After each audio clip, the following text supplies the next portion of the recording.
we're here with the man himself, the main speaker, the keynote speaker today at the Live to Lead conference. It's the second time in Guyana.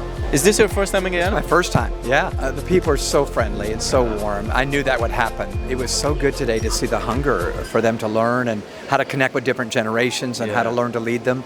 It was fun, yeah. What's the most impactful thing you've heard from the Gen Z generation that moved or changed something about your life? I think it was when they began to say, maybe my generation knows something yours doesn't. I knew that was true, but I'd never heard it out loud, but I think it's true. So I had to go, ooh, I want to mentor and I want to be mentored by this young generation. You've had a session with some school children. Yeah, 15 to 17 years old. Did anything special happen in there? With Guyanese students as compared to Americans? Yeah. I think that 2 or 3 of them came up at the end and said, I learned from you, but the best thing that happened to me today was I gained more confidence. I think there was a sense of the need for confidence. As a teenager, I don't know what I'm doing, but I love that. I love that. And that's happened a little bit more even here than typically in the United States. What do you think about what Dr. Shanti is doing in Guyana? I love it. I think far too often one of the phrases that was used today is, you've wanted to be the star, now you need to be a star maker. So I think what she's doing is a small movement of turning people outward to say, how can I pour into someone else? I do need to lead well, but I also need to build leaders. I need to multiply.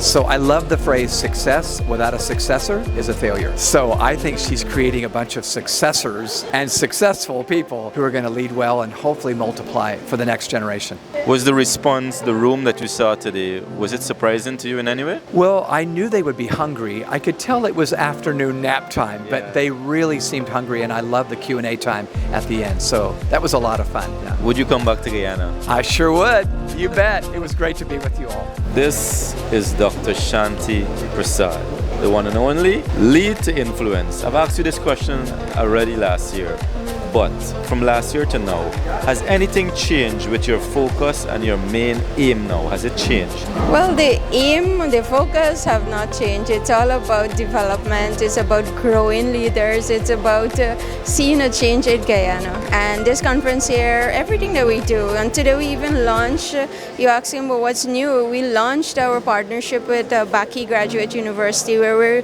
going to have a certificate program, that's an international recognized certificate that you can use.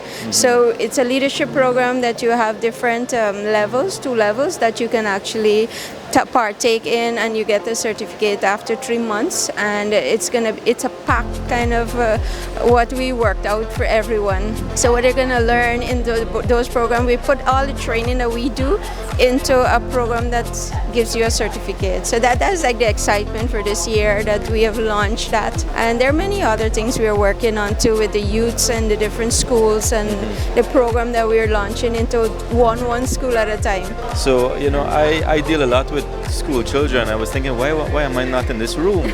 And I felt like I wanted to be in that room because I feel like that's an impressionable age to start something like this, to start a conference or even be involved in people like-minded that are thinking positive.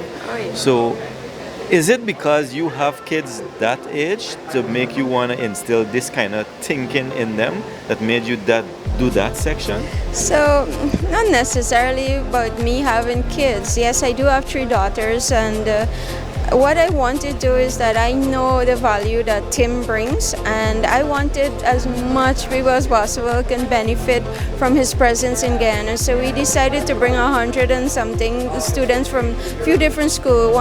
Even some came from Region 10. And we brought them in for 2 hours where Tim was able to pour into them and to help them to grow themselves as students. And these are all performers, and some from GTI also were there.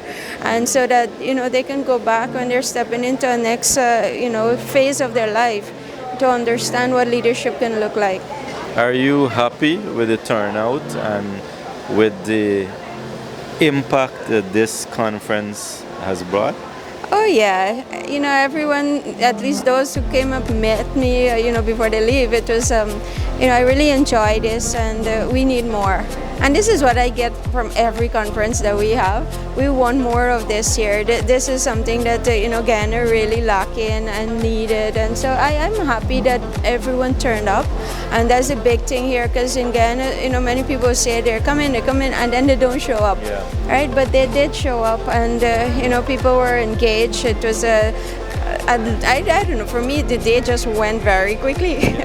Anything you would like to say to the public looking at this conference and saying, damn, I wish I was in that one of those seats?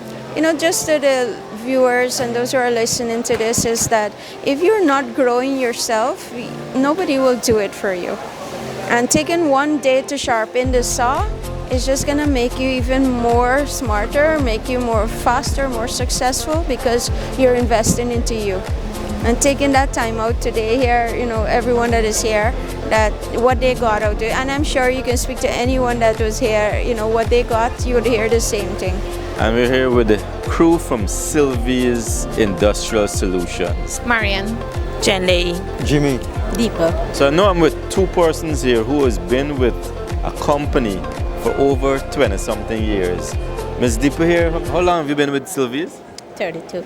And you? 25 years. 32 and 25. Y'all young yet. Y'all now starting. So y'all got a long way to go. My name is Joshua Ramlal. I'm representing the Georgetown Public Hostel Corporation.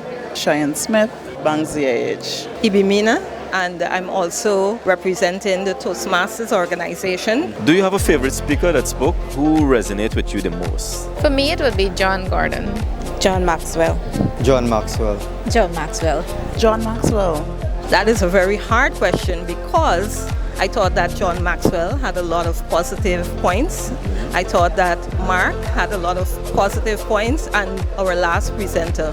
For me, overall, the key takeaway will be the practicality of implementing the key points that each presenter shared. I don't have a favorite per se, but one that resonated with me was Dr. Valerie, because she really touched on the aspects when it comes to your emotions and dealing with that in the work environment. And that's something that we don't always have a grip on, as well as, the point where she was making in terms of when we have a goal, we put all our energies and effort towards reaching this goal.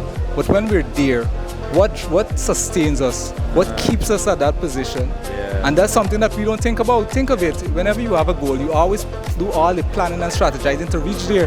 But when you're there, what to do next? Well. All right, give me one thing that most impact you, even if it's a line that meant something to you that you'll take away and it will impact your life from here on. For me, it would be when he said that in order to succeed, you must be driven, as in hungry for success. When John Maxwell said we were born with a gift, but we all need to fuel that gift in order for it to grow.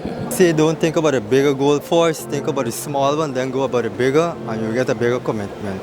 Exactly, that is the same thing I was thinking.